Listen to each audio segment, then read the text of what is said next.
Hello and welcome back to Beating a Dead Horse. As always, I'm your host, Sean McKinda. And I'm your host, Jackson Keller. And this week, we talked about the nostalgia-fueled Remember This festival that is Ready Player One. I figure before we dive into this, we should kind of contextualize our relationship with the property before we start ragging on it. I'm like, spoilers. I last read the book probably 6 years ago at this point. And this was before I really kind of started to get into an understanding on how things are made to be good and how not to be a shithead white dude, which in hindsight is pretty obvious. So I have a fond memory for the book. That said, I have no intention of ever reading it again because what I've seen of it on Twitter, people tweet like snippets of it, people tweet pages of it, and I'll read it and go, oh my god, this is terrible. Wade is a fucking shithead. He deserves to just burn for the creepy stalker behavior he does, etc., etc. So I'm going to preserve my memory of enjoyment on the book. I acknowledge that it probably is not as good as I remember, but I'm going to pretend that it is. I'm in a bit of a weird position in that I both really hate the book and think the hate for the book is pretty overblown, because it's become kind of popular to rag on it, especially with the announcement of the movie, and especially after Ernest Cline's second book, Armada, which would have been around the time I first read it, probably 2013, 2014. Yeah, so I hated the book before it was cool to hate on the book. But the thing about it is that the book is frustrating because I think there's a lot of potential, not just in, like, the VR, because I don't know if there's ever been a book or a movie about VR that's ever been any good and not been, like, hack schlock. Everything I've seen, from like Sword Art Online to Existence, yeah, it all treads the same ground. It's all the same shit. So really, I'm in a bit of a weird position in that I think that the nostalgia angle of Ready Player One, the concept, is what could potentially make it interesting because, I think there's a lot you could say thematically about people, about society, about the internet, through that lens. And the book says none of it. The book is sexist trash. And it's also just sort of dumb. So really, it's a bad book, but also I think the backlash to it has become a little tiresome as well. Not for, like, the stalker stuff. That's all perfectly valid ground to criticize, but there's a lot of posturing, I think, about, like, look at all these idiots who like Ready Player One, remember this, remember that, like, I'm so much better than them. I think it's just become a way for people to get on a high horse that I feel like if you actually look at most people's behavior... Whoa. You're saying that people on the internet sometimes just like to feel better than other people? It's truly a shocking revelation, I know. God, wow. Yeah, it blows your mind. It makes you think. But Unlike Ready Player One, am I right, guys? Yeah, so basically I'm sick of hearing about Ready Player One, and don't get me wrong, it's still trash. And if we're diving right into the movie, then the movie's pretty much exactly what I expected it to be. Because Steven Spielberg is like a real filmmaker, there was some question of whether he'd come in and do the Starship Troopers thing where the adaptation just shits all over the source material, or even if it's just going to be like The Shining, which, funny enough, there's an extended reference in this movie to The Shining, but even if it's just going to be like The Shining, where it's just completely different from the book, and it's not really any of those things. It's better than the book, only because it cuts out on a lot of that kind of sexist bullshit. Not all of it. In fact, in some ways, it being on film makes some of the more irritating things that are still there even worse. But I mean, overall, like, Spielberg is a competent enough director that I wasn't in agony. There were some fun sequences, and then it ended in a big stupid battle for 40 minutes like every blockbuster does, and then I wanted it to be over. Yeah, I honestly, this is an unusual take, and I ran this by Jackson a little bit, and we don't necessarily agree on it, and we'll get into why later. But I actually think the book handled the plot better. I don't think that, I mean, obviously neither of the plot is necessarily like groundbreaking or revolutionary or anything like that. But I think the movie has some issues with pacing in terms of its world building. I don't think that it's necessarily like poorly paced in general, but like the first 5-10 minutes are so rushed, it just happens, and we're at the race scene, and it's just I'm like, wow, I now have whiplash. I have no idea what just happened. Why do I care about any of these people? Who are they? That person has the bike from Akira. Neat. Okay, and now we're racing. So it just kind of feels really rushed, and beyond that, like, the whole book I think takes place over the span of like 3 years. So it makes sense for characters to develop in the way that they do, and for things to happen, and a reasonable time frame of events to occur. In this movie, it takes place in probably 4 or 5 days max. It's a quick timeline, and it's just you can feel it in the movie and how it plays out. Like, I the entire time was just kind of wondering, like, why do I care? What is happening? And I think I'm gonna kind of step on your toes a minute, Jackson, because you mentioned that the big thing that you were like is like, I read the book, so I kind of felt like I had enough of an idea on how it worked.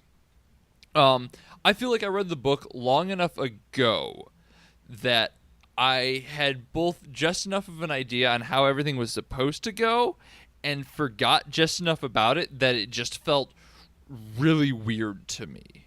And I don't know whether this is going to translate to a more general audience. Everyone I know who will see this movie has already read the book for one reason or another. So it's really hard for me to say how the pacing actually is going to pay out. I just think it kind of sucked. Well, for what it's worth, my girlfriend who saw this with me did not read the book, was not familiar with the source material. Wow, that's surprising. I figured everyone has at this point. I know. Not everyone's... because it's become a popular sport to, like, bash the book on Twitter, but not everyone's as plugged into Twitter. So, so she wasn't familiar with the source material, like, at all. She seemed to mostly enjoy it for, like, the adventure movie that it was, and didn't seem too unsettled or confused by the world building. And I think that's just part of the difference between the book and the film, is that the book very clearly wanted to, like, posit some sort of idea of what, like, a VR integrated society would look like, and spent a lot of time developing that, whereas the movie is much more obviously focused on kind of the chase, the hunt, looking for the egg, that kind of Spielbergian adventure film, which I will say in the movie's favor, like, those are the parts of it that I enjoyed the most. Not necessarily the action scenes, but sort of the brisk chase. It's kind of nice to see Spielberg, like, slip into this kind of material again after spending so much time in kind of the historical drama realm that he's been in for the past couple years. So, I don't know. I think part of it is just a matter of perspective. But what I will agree with is, and if we want to start, like, sliding into talking about death here, because all the deaths in this movie, with one exception, I think, are virtual deaths. The biggest problem with the movie, and I think it's my biggest problem with the book, too, is that it's all nonsense and there are zero rules for why anything is happening. And for a movie that has a video game at its center, that is like the biggest no-no that you can possibly commit. Because I am not normally a person who gets his knickers in a twist about plot logic, about plot holes, or like stuff characters should have done. And in fact, I have railed against overly nitpicking in this manner on several occasions. But here's the problem with centering your movie on a video game and making a bunch of action sequences, is that in a normal action movie, the stakes of any given action scene are usually obvious. In most movies, it's going to be death, like a character is going to die, like they're in a lethal situation, or maybe in a more kid-friendly film, like they're going to lose like the precious item that they're carrying, like they got the dragon egg or whatever, and they got to keep the bad guys from getting it, or Team Rocket's going to steal Pikachu or whatever. Like the stakes are always very obvious. So in a game where the death is virtual, you need to make it clear why that would matter. I mean, and some movie, just to jump back in, because I want to try and reinforce my point a little bit so I don't just sound like I'm railing about plot the entire time. I think like even just establishing a little bit better pacing on what the world is would help solve a lot of that problem. Well, that's the most horrible thing about this movie, is that like I feel like the middle part was where I had the most fun. In like, for example, like that extended sequence centered around The Shining, where like okay, spoilers. Okay, spoilers. I mean, that's vague enough. There's a part that involves The Shining. But so after that intro, where there's just like so much voiceover exposition of just trying to explain this world, and it still doesn't make sense, and they don't do it organically at all. You're just left like, oh no, this is really not artful in the slightest. And then at the end of the movie, of course, as I said earlier, I guess also technically a spoiler, but you saw the trailers, you knew this was going to happen, that it all devolves into a big stupid battle that goes on for like 40 minutes and could have been like 15, if that. So then the middle part of the movie, we're like trying to solve the puzzle and like watching the, you know, eccentric creators like memories and trying to like figure stuff out. Like that's where the movie works a little bit better, because then also without that grounding, without any sort of idea for like how the Oasis works or what the stakes are, you're left completely adrift. And in like that opening race scene, it's a great example because there's just all this fast-paced action, all this driving, the T-Rex, King Kong, like all these things show up and smash people, and you have no idea what the rules of the game are, and also no stake in any of the characters, so none of it matters, and it's all just sound and fury. And the thing about the book, like the thing that maybe made this even a little easier for me to swallow, because I'd read the book, is in the book it's very clear that the Oasis is more important than real life. That it's not just a game, it's where people go to like public school. Like people go to school in the Oasis. You know, people do business, and like it's stuff that happens online is more important than what happens in real life. And in the movie, they really play up the game aspects, which means that even though they say like, oh, if you die in the game, you lose all of your stuff that you've ever like acquired over the course of your however long you've been playing the Oasis, we can sort of understand why that would be a big deal. Like, oh, we don't have all the like weapons and spells and stuff that we use, and that makes us like weaker. But we never see the real consequences of like being in that vulnerable position, especially when like the stakes go back up with the corporate dudes chasing the protagonists. And then also that's just a roguelike game. There's a niche for that, and I fall directly into that, where you just die and you restart from the beginning, and like a lot of us would be okay with that. That's not established in the movie. Like, just to kind of go, just to defend what you're saying here. They tried to set up the idea that the Oasis is more important. Like the opening scene when he's running down the stacks, you can see a lot of people in the Oasis doing their own thing. You don't really see anybody outside of it. You see people getting mad. You see the company that is doing work in the Oasis, and when you're in the loyalty center, you're stuck in the Oasis doing work for them. But it's never really established beyond that. It doesn't actually feel like it has any weight. Like, they clearly try and demonstrate that it does. They just whiff really hard because it's never, there's never a connection between the two. I think that it's made firmly enough.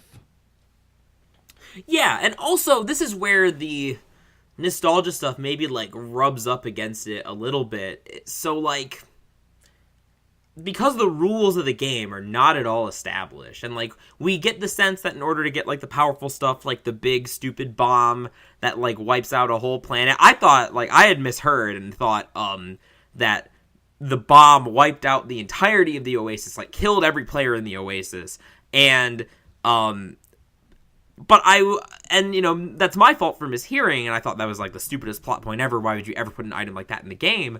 But the problem is that the rules of the Oasis are left ambiguous enough that, like, I could be led to believe that and nothing would dispute it. Because basically you can do whatever you want and there's no limit. So, like, you see all these action scenes and, like, everyone, like, jumping around doing, like, wacky martial arts. And it's really stupid how, like, everything is controlled by physical motions. And you see people, like, in the street not like running into poles and stuff. Like, that was always stupid.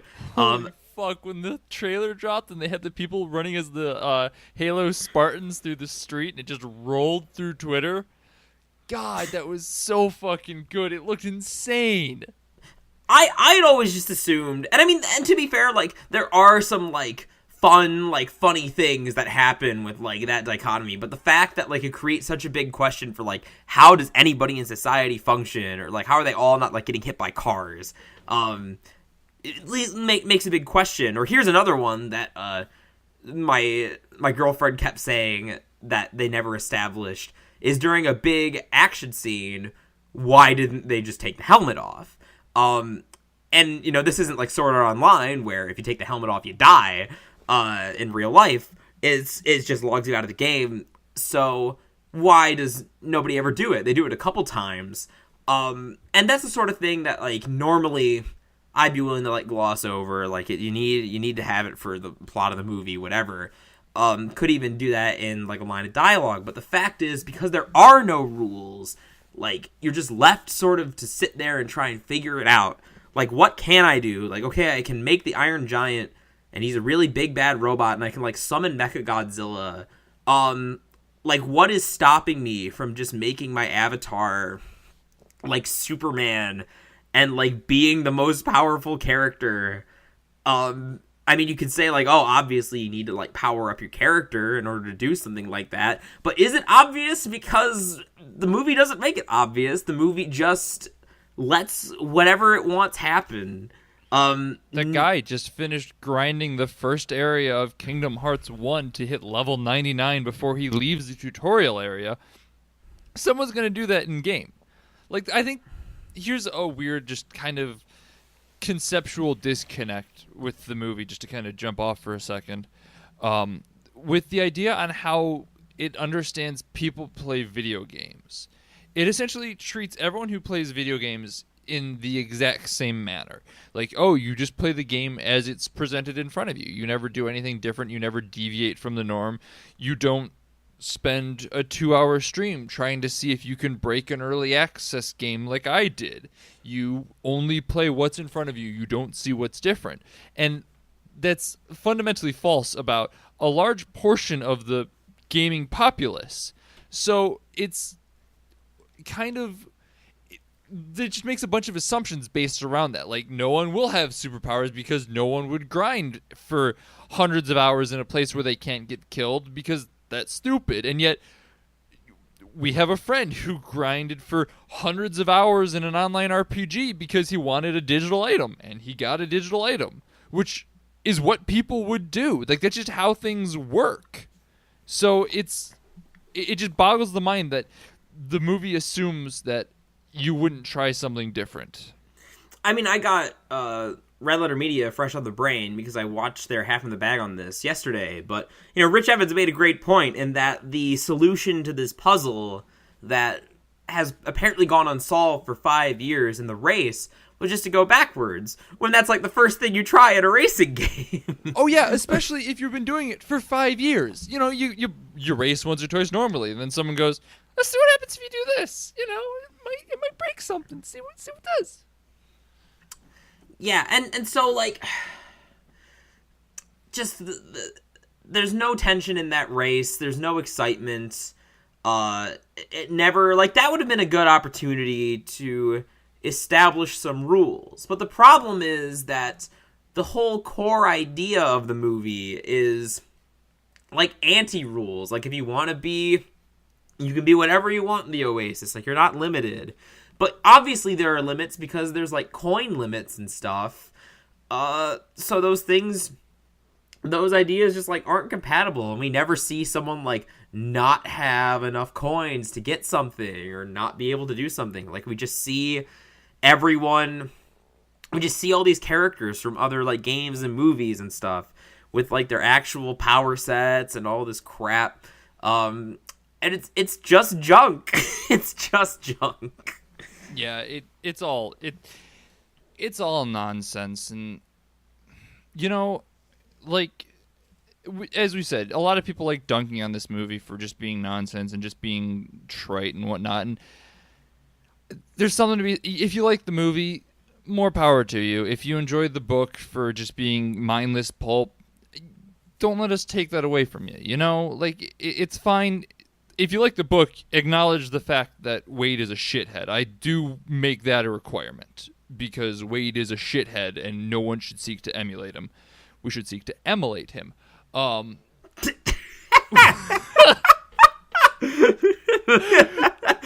said, friend. The movie, like, if you like it, you like it. There's nothing wrong with that. It just there's no substance in it, and don't pretend that there is. That's all it boils down to. I want to come back to what you said about Wade in the book, because I remember reading the book and waiting for the moment where, like, the fact that Wade is so shitty ends up, like, maybe he gets called out on it, or maybe the story, like, punishes him in some way. But it doesn't, because he's a Mary Sue.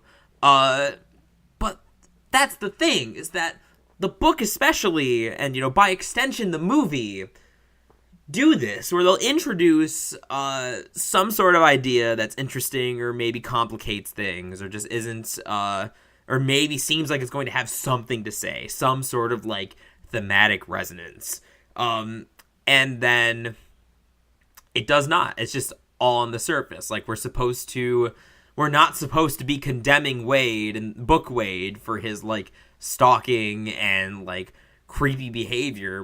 He's still just our vehicle. He's still just like a wish fulfillment character, but there is no character there, and that is the most frustrating thing, because the book has all these ideas about any one of which could be a whole story on their own. You got this eccentric creator who creates this treasure hunt, gives the keys to his company, gives his vast fortune, and roots it all in his childhood. Roots it all in his nostalgic, like, games and movies and stuff. What does that say about that creator? What does that say about the people who, like, hero worship him? What does that say about, what does that say about anything? You can get a lot of ground out of that. But the movie and the book just don't go there. And that's one thing I do appreciate about the book, as opposed to having, like, the action scenes, is that they lean more into that. And it feels like, by having the puzzles be related to having all this knowledge, like at the beginning, in the book version, it's like you have to find the Tomb of Horrors and, like, memorize, like, what each trap is in the original D&D module. It seems like there's opportunity for that to develop into whether or not it's going to be having all that knowledge, or having all that time spent on some sort of passion, whether or not that's valuable in any way. And I don't need it to be like hardline, no, like it's all useless, go outside, nerd, the real world is more important.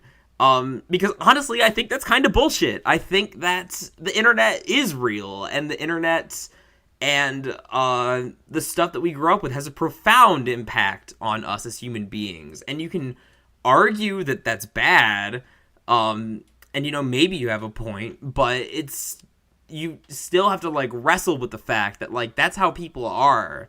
And so whether the book comes down like pro or anti nostalgia, I just wanted it to say something. I just wanted it to have some sort of commentary, because I think people still don't really reckon with the impact like the internet is having just on art. How it's there's always been like remix culture as far back as like Dante, but the internet has made like remix culture like the predominant mode of creating. It's something that we haven't quite reconciled with.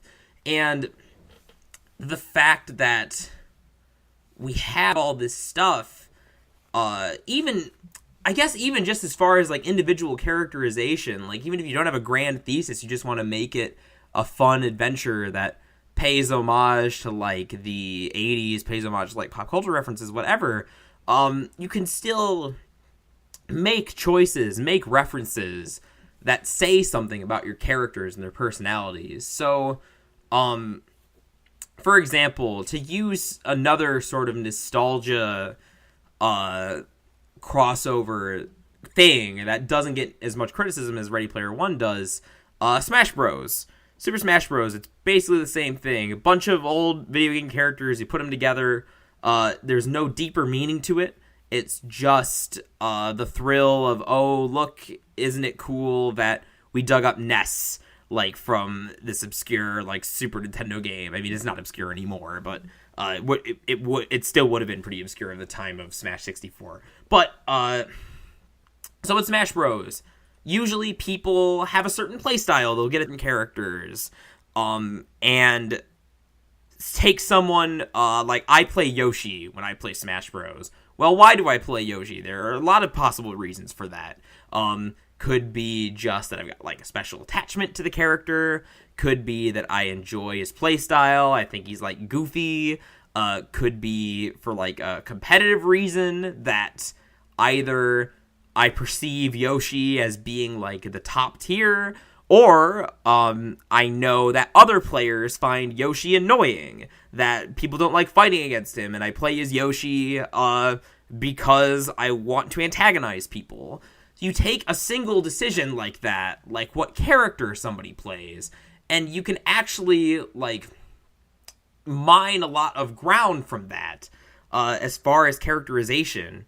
And I don't think it's a shortcut. I don't think it's a substitute for having actual writing, but I think if you are going to lean into this nostalgia stuff, then you can really make something a little more meaningful out of it. So, for example, in the movie, like, the internet's been in a big uproar about the Iron Giant being in it and the Iron Giant fighting. The character who controls him, H, what does that say about H, that she has the Iron Giant fight?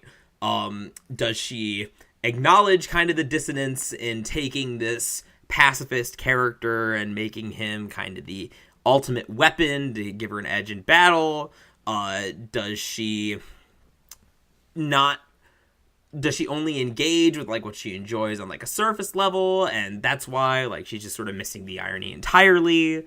There could be any number of reasons that could add a little bit of depth to her character and still keep the reference in there, but the movie doesn't use it. The movie just says, isn't it cool that the Iron Giant is here? And maybe it's cool to just see things that you like. Like, I know that's the biggest thing that people will make fun of this movie and use to kind of get on their high horse, is like, oh, herder, look at all the idiots buying their Funko Pops and saying, oh, I remember the Iron Giant. But I mean, I think that most people, like, if you get a deep enough cut, Smash Bros. Is a good example. If you take a character who is super obscure, and they put them in a game like Smash Bros., where it's a big crossover event, there's going to be a contingent of people who are very excited about that. And I think that that impulse is something that is shared even by a lot of the nostalgia, the whole nostalgia thing. Like, even the detractors are as guilty of it for one thing or another. So I don't know. I'm getting on my own high horse a little bit, but I'm basically I'm sick of seeing the problem being identified as, look at all the nostalgia stuff. That's not the problem. The problem is that the movie doesn't have any rules. The movie doesn't have any themes. It introduces all these potentially great ideas and then goes absolutely nowhere with them.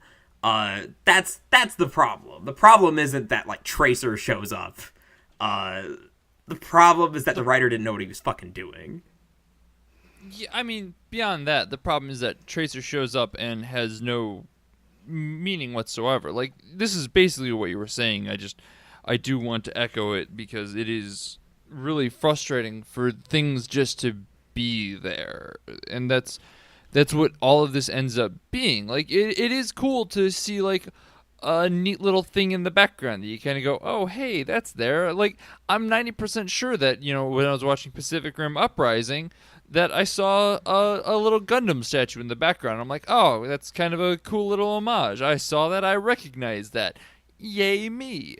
But, like, when all the movie is, oh, look, there is, and I shit you not, this is real, the mushroom head guy from Battleborn.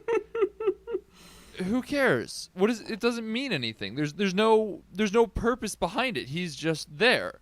Like, obviously the Gundam is a reference to original mech anime and whatnot. And, like, I guarantee it was carefully put there. It wasn't like, maybe there's a mech robot behind him. It's intentional. There's a meaning behind it. There is coding to these things that happen.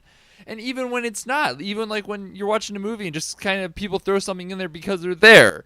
Like, Bruce Campbell, not Willis. No one would ever say Willis in this situation. It's obviously Bruce Campbell, so this is just me explaining that, like, obviously I said Bruce Campbell and not Bruce Willis, and this isn't me overwriting what I had said. So Bruce Campbell shows up in every one of Sam Raimi's movies, and for the most part he's there just because he's Bruce Campbell. Again, Bruce Campbell. So there's not really a deeper meaning behind him, but it's always quick just to throw away. He's a bit character that goes, I'll see you to your table, and that's it. And it's not, you're not basing an entire movie around it. You're allowed to get excited about things that happen, but when the movie is just, get excited about Akira. Okay, I'm gonna go watch Akira. How about that? That got me excited about Akira, not this. Like, I honestly think, and I'm going to quote myself here because I think I put it really well on Twitter, in that... If I do say so myself. Just, if you want to talk about a high horse, let's talk about my high horse. But, like, the only thing this movie made me feel was a desire to go watch these movies, to contextualize the things that I am seeing. Like, I had never seen Akira until I saw this and went, I'm going to go watch Akira. I really liked it.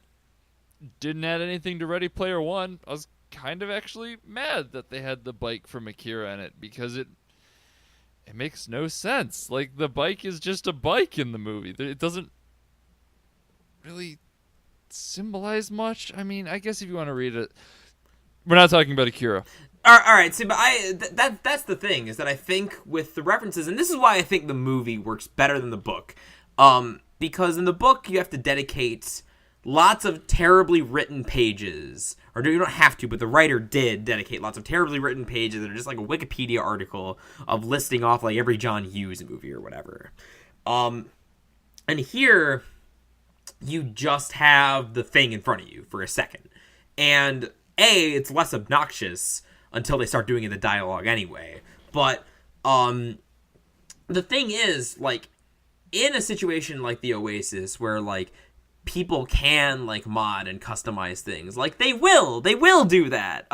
There will just be Tracer running around. Like, I have Left 4 Dead modded, so I can be Solid Snake in Left 4 Dead, just because I like Solid Snake.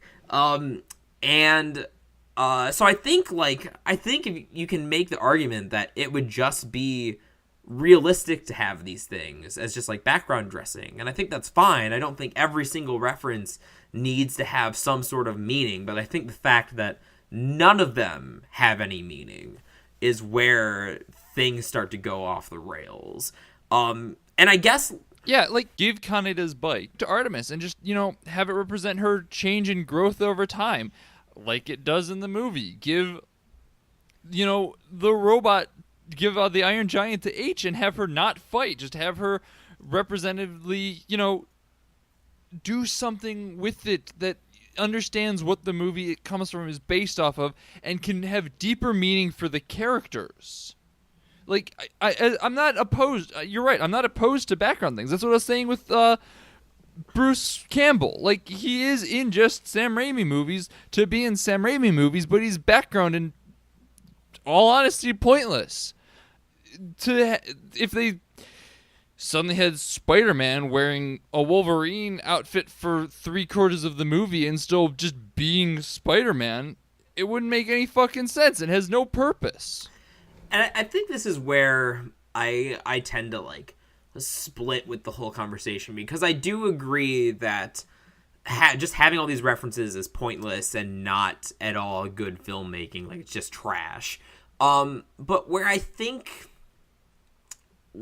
I'm tending to get sick of the discourse around it is the fact that it being trash is then used as, like, some sort of symptom for, like, what's wrong with society. Like, oh no, like, everyone's got all these, like, references. Everyone likes to mod things, like, other things. Like, oh no, we put Goku in Skyrim, like, the death of, like, civilization. And I get where that's coming from. I get that nerd culture can often use those, like, trivia things as, like, a gatekeeping source. Like, like, you don't know, like, every single Zelda game? Like, you don't know all the games that Tingle is in? Like, you're a fake fan, like a fake geek girl. Like, I get that happens. But I think it's strange that the fact that people enjoy trivia and mods is treated as, like, the death of all culture, especially when I think there's real, like, unexamined, like, implications, and honestly just, like, really good stuff, like, really interesting stuff that couldn't be made without remix culture. Like, I've seen Let's Plays, people just, like, playing through a video game where it works like a piece of narrative nonfiction, where, like, the presenters go through almost like an entire narrative arc of their own, or, like, holy shit, no, watching you play fucking Persona 4 was perfect for yeah, and like, I mean, I'm just gonna plug, I mean, this is old, forever old now, but the Sonic 06 Let's Play done by PokeCaptain and his crew on the Something Awful forums, it happened, like, forever ago. It's like, they even, like, outline that they lock themselves in a room, hold up in a library somewhere, and just played the game start to finish. And, like, as it goes, like, further on, like, you can see the, like, tensions within the group of presenters and, like, people's personalities and how they react to, like, this terrible game. And, like, it alone justifies the existence of this awful trash, like, game like Sonic 06. So I don't, I just can't get on board with the whole mindset of this not just being a bad book, this not just being a bad movie, but it somehow being, like, the pinnacle of what's wrong with, like, the internet. And there are things that, really, like, exacerbate that, and it doesn't help that those elements are put side by side, like the stalking, the obsessive gatekeeping, the fact that it's, like, thematically empty, but I don't think someone who gets excited about seeing the Iron Giant in a movie is inherently like less smart or less of a good person or whatever it is, than someone who wanted there to be more like depth to it. I think it's fine if people just want to like count the Easter eggs and cameos. There's nothing wrong with it. It's just a bad movie. I think a lot of it is just general like snobbery of just feeling like your media preferences make you more virtuous. And I know a lot of people go through that kind of phase. I know I certainly did. And Ready Player One, it's just a big like nexus for that. Like, and we see it again and again. We see it in every medium across like all time. Like, the stuff that's popular is never the stuff that like you personally want to be popular. And I mean, straight up, it embodies it. Like, it is essentially gatekeeping culture unto itself. Is the book I would agree with that, because the book is definitely a celebration of like knowing like all the trivia. And I think that's one of the areas where the movie makes it. The movie does it quicker, not better. Because the movie summarizes it in one scene where Artemis and Parzival have a quick conversation where they confirm that each other knows enough to deal with each other. Yes. And I think that it's basically the same idea, where if you had not been able to answer these questions, you're not worth my time. It is essentially it is gatekeeping at that point. And I think the movie just does it quicker than the book. I don't know that it necessarily does it better.